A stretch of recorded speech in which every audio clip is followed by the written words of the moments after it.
to protect the leadership, because you cannot trust your own army, you cannot trust your own police. You will have to bring people from outside to protect you. Shouldn't there be like against the constitution? Should be a requirement that for national security. What constitution are you talking about? No, I mean, you know what I mean. It exposes you are compromising your sovereignty. We've mentioned sovereignty several times here now.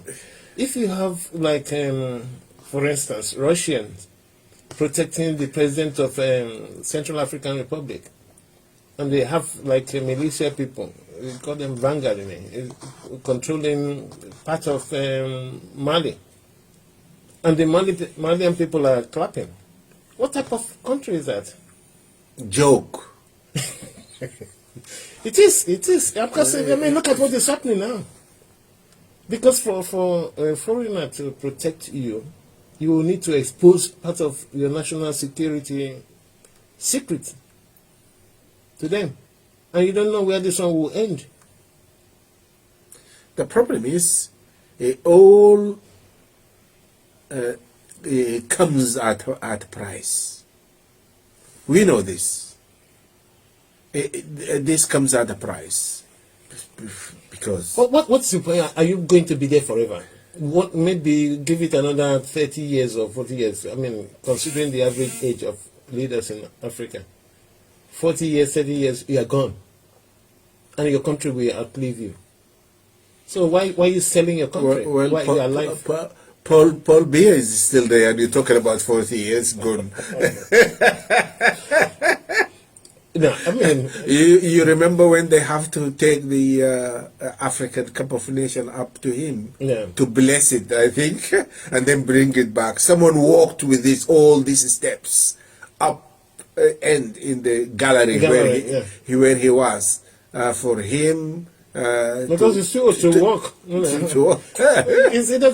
the man cannot negotiate all these steps to come down to. Why do you think Africans generally, because Africa is full of young, vibrant, young people, why is it that they accept all this nonsense going on in that continent?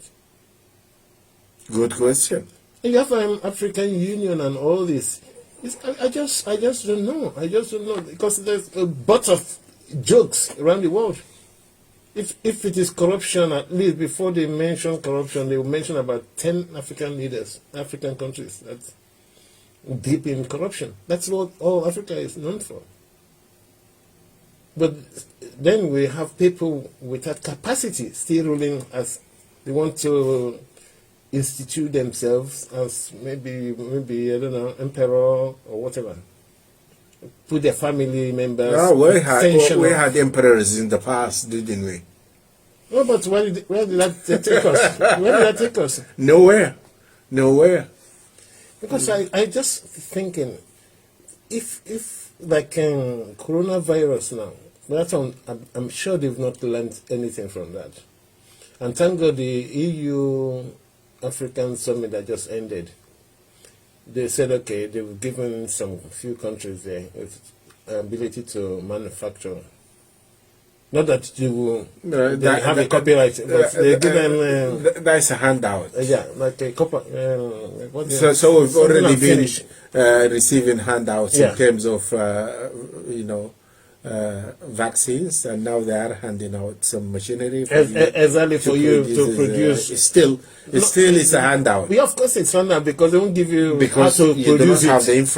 the infrastructure. You do not have the industry exactly for you to try to buy the right. Even the German government even promised to send fabricated labs to these countries. I hope they train the local people. It is not. I mean, that is what. Why are they being educated wrongly, or why do you have universities? Why do you have professors? These people, do they have two heads, or because the governments don't pump money into research, or what? I just don't understand.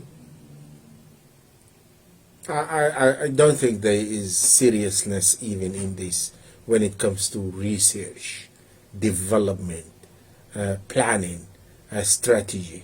nobody sat down and said, look, this is what we would like to realize within, say, 10, 15, or 20 years. You have a national plan in... A national plan, and this needs stability.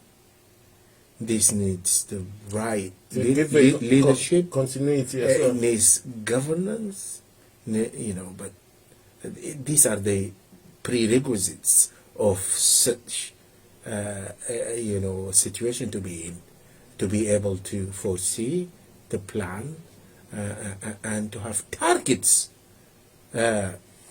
with certain time framework. 1, 2, 3, 4, and then expose, show it to people, and make them to own it, and make the country, the ruling, the research, the universities, all together try to work towards this. That if you are going to realize about 20% increase in our industrial capacity, that means we need technical know-how, we need the engineers to do this, we need the universities to increase their capacity to be able to provide.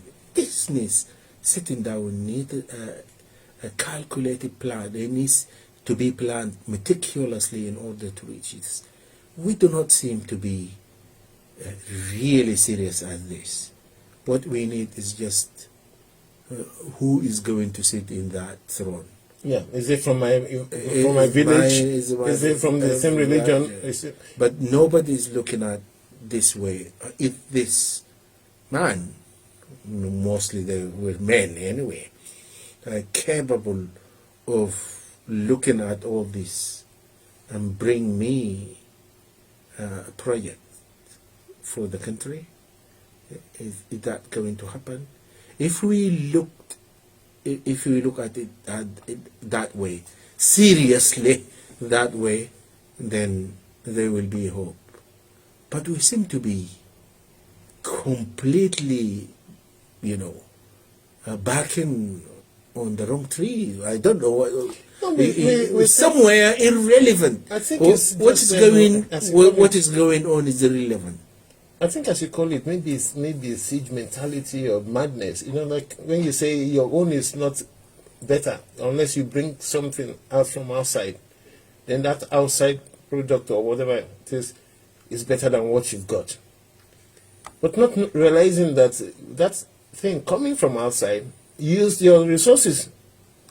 So I just don't know. You see, it's another thing. See why sometimes I question. I don't know. This is your country. I mean, look at what happened in Sudan. Yeah. People and ordinary peaceful people demonstrating on the streets, they managed to remove al-Bashir. They managed to bring in a reasonable government of technocrats and people, was reasonable. People seem to have sense, seem to have some idea of how to run the country. And within 2 years, for the first time, we started to see results. For the first time, the central bank started to have surpluses, reserves, which is never heard of. Manufacturers started to pick up. The agriculture started to pick up. The country is opening to the international markets after so long absence. The process reintegrating the country into the world economy was happening. So the ship seemed to have steadied and progress has been made. And then all of a sudden, these people, because they think their term in that throne, in that chair, it come to close, they decided to go and change the whole thing. And what did they call it? Correctional procedures. This is what is going on is wrong. We would like to correct this. This is what they called it. So the correctional was supposed to be, and they will be there to make the correction. and the day they did this, removed the government which was able to steady the ship. Since the first day up to now, the government, when they there, were able actually to cancel all debt, external debt that was burdening the country and the generation. They moved to negotiate this with the World Bank, with the IMF, with the Europeans, with the American, and they managed to secure funds, Very good deal.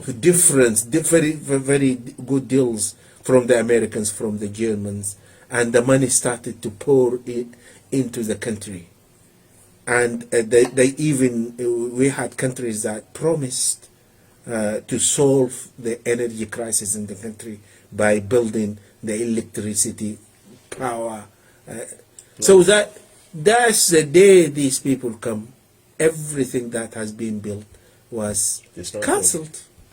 Yeah. And now we are in a situation again, because they managed to regulate the exchange rate for the first time for so long in Sudan. They managed to study, and the Sudanese pound started to regain. Now it's gone now, all over the place. and now it's dropping with the rate which you cannot. Everything overnight has been cancelled. So don't I have the right to question the very nationalistic? I mean, that is where I'm going. That is where I'm going now. Is there a way of defining national interest? Because I just don't know whether most African countries have that national interest at heart. What will make you want to break down your country? Are you a right thinking human being at all? This is what is allocated for to build a bridge, and you don't care whether people fall into water or not. You just put something inferior and probably cheap, and you pocket the rest. I mean, how do you feel as a national of that country? If we come here, we see buildings that are standing here that were built 100 years ago. You see monument, and it's the pride of the people. They go there, they enjoy, they relax, and everybody is happy. But why can't, is it, I just don't know what is in our heads, you know? I mean, remember, I'll give you an example of this. Yeah, quickly before. A few